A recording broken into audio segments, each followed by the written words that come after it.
மலர் கொண்டு அடியார் தொழுவார் புகழ்வார் வானோர்கள்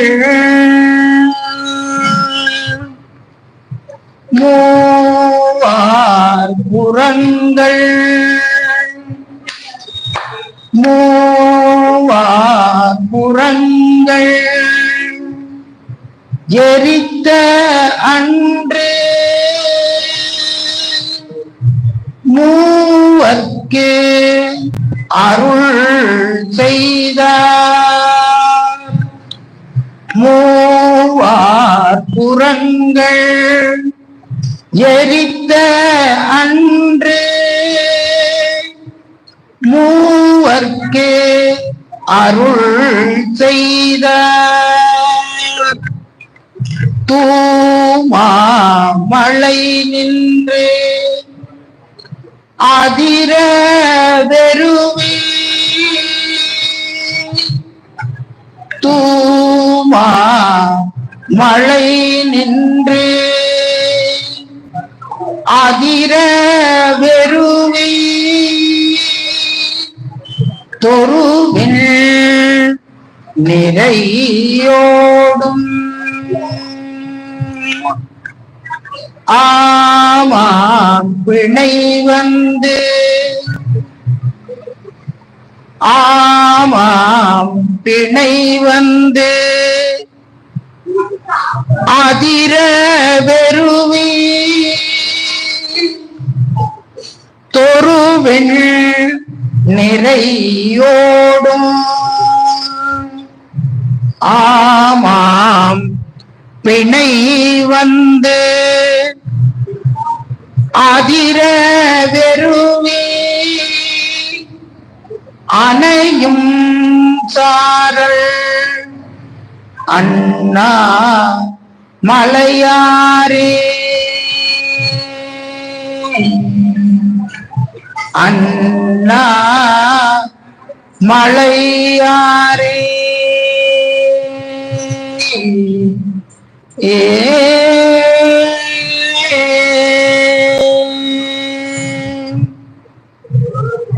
நாமெல்லாம் இந்த பிரதோஷ நேரத்துல அவன் அருள் இல்லை அப்படின்னு சொன்னா இந்த திருக்கோயிலுக்குள்ள நுழைய முடியாது.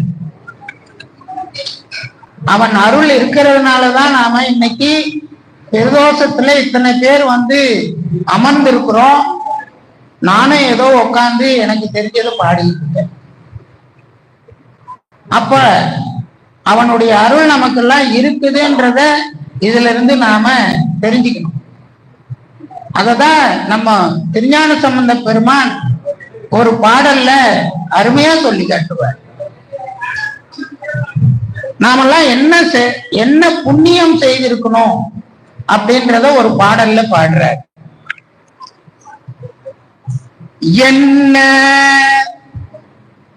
புண்ணியம் செய்தனை நெஞ்சமே என்ன புண்ணியம் செய்தனை நெஞ்சமே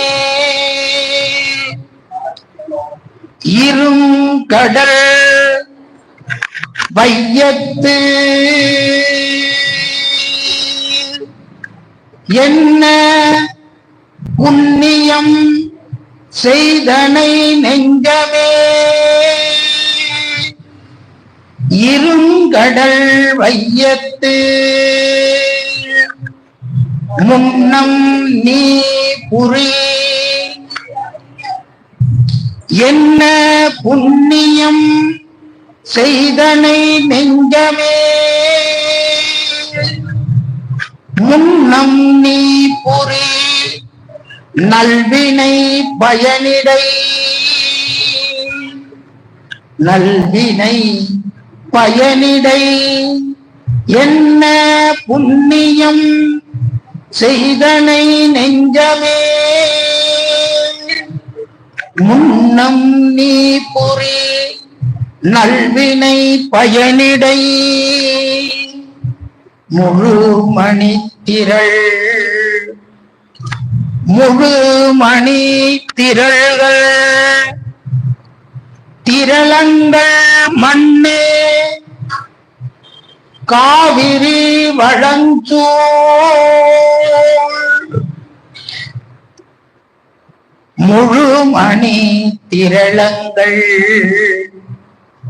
மண்ணே காவிரி வளஞ்சூழ் திருவழஞ்சுழி வாணனை மண்ணே காவிரி சூழ் வழஞ்சுழி வாணனை வாயார பண்ணி ஆதரித்து ஏத்தியும் பாடியும் வாயார பண்ணி ஆதரித்து ஏத்தியும் பாடியும் வழிபடும் அதனாலே என்ன புண்ணியம் செய்தனை நெஞ்சமே திருவழஞ்சுழி வாணனை வாயார பாடி என்ன புண்ணியம் செய்தனை நெஞ்சமே வாயார பாடி பண்ணி ஆதரித்து ஏத்தியும் வழிபட பாடியும் ஏத்தி வழிபட அதனாலே என்ன புண்ணியம் செய்தனை நெஞ்சமே செய்தனை என்ன செய்தனை நெஞ்சமே என்ன புண்ணியம் செய்தனை நெஞ்சமே. நாமெல்லாம் இப்படி உட்கார்ந்து அமைதியா இறைவனை நினைப்பதற்கு என்ன புண்ணியம் பண்ணியிருக்கோம்னு தெரியல. நம்மெல்லாம் இன்னைக்கு அமைதியா உட்கார்ந்து இருக்கோம்னா சாமி முன்னாடி உட்கார்ந்து இருக்காருன்னு அர்த்தம். இந்த நேரத்துக்கு நாம எது கேட்டாலும் சாமி கொடுத்துடுவாரு. அப்படிப்பட்ட தேவாரத்தை நாம பாடிக்கிட்டு போயிருக்கோம். அடுத்தது திருவாரூர்ல பெரிய தேர் திருவிழா நடந்தது. திருவாரூருடைய அழகு என்னன்னா, அந்த தேரை வடம் பிடிச்சு இழுத்தா அந்த தேர் ஆடி அசைஞ்சு வரும். அதுதான் அந்த திருவாரூருக்கு அழகுன்னு சொல்லுவாங்க. அந்த திருவாரூருக்கு ஞானசம்பந்த திருநாவுக்கரசர் பெருமான் வந்து ஒரு பாடல் பாடுறார். அந்த ஊர் எப்படி இருந்துச்சுன்னு பாடுறார். இப்ப அந்த பாட்டை பாடி நாம அந்த திருவாரூருக்கு உள்ள நாம நுழைப்போம். ஆற்காடுல நாம எல்லாம் இல்லை. இப்ப நம்ம திருவாரூருக்குள்ள போகும். அந்த பாடலை பாடினா கண்டிப்பா போகும். முத்து விதானம் மணி பொற்கவரி முறையாலே முத்து விதானம் மணி பொற்கவரி முறையாலே முறையாலே பத்தர்களோடு பாவையர் சூழ முறையாலே பத்தர்களோடு பாவையர் சூழ பழி பின்னே முத்து விதானம் மணி பொற்கவரி முறையாலே பத்தர்களோடு பாவையர் சூழ பழி பின்னே பாவையர் சூழ பழி பின்னே வித்தக கோல பத்தர்களோடு சூழ வித்தக கோல வெண்தலை மாலை விரதிகள் அத்தன் ஆரூர் ஆதிரை நாள் அது வண்ணம் அத்தன் ஆதிரை நாள் அது வண்ணம் முத்து விதான மணி பொற்கவரி முறையாலே பத்தர்களோடு பாவையர் சூழ பழிபின்னே அத்தன் ஆரூர் ஆதிரை நாளாள் அது வண்ணம் ஆதிரை நாளாள் அது வண்ணம் ஆதிரை நாளாம் ஆரூர் ஆதிரை நாளாம் அது வண்ணம்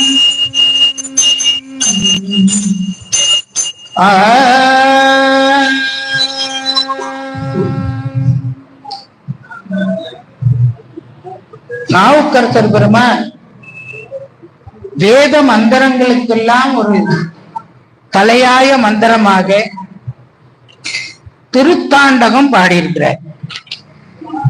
இந்த திருத்தாண்டகம் எல்லாம் நீங்க அடிக்கடி கேட்கணும். இந்த திருத்தாண்டகம் எதற்காக பாடினார்னா, இறைவன் எப்படியெல்லாம் காட்சி கொடுக்கிறார் என்பதை நமக்கு இந்த பாடல் வரிகள் மூலமா நமக்கு நாவுக்கரசர் சொல்லி காட்டினார். நமக்கு இறைவனை பார்த்தா சிவலிங்க திருமேனி மட்டும்தான் தெரியும். ஆனா அவர் எப்படி காட்சி கொடுக்கிறான்னு நமக்கு தெரியல. ஏன்னா நம்ம அறிவுக்கு அவ்வளவுதான். ஆனா நாவுக்கரசருக்கு அப்படி இல்லை. இந்த சாமி எப்படி எல்லாம் காட்சி கொடுத்து கொண்டிருக்கிறார்னு அவரு சாமிக்கு உள்ள இருந்து பாடுகிறார். இப்போ நாம மகா தீபாராதனை பிரதோஷ நேரத்திலே இருக்கக்கூடிய மகா தீபாராதனை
திருச்சிற்றம்பலம்.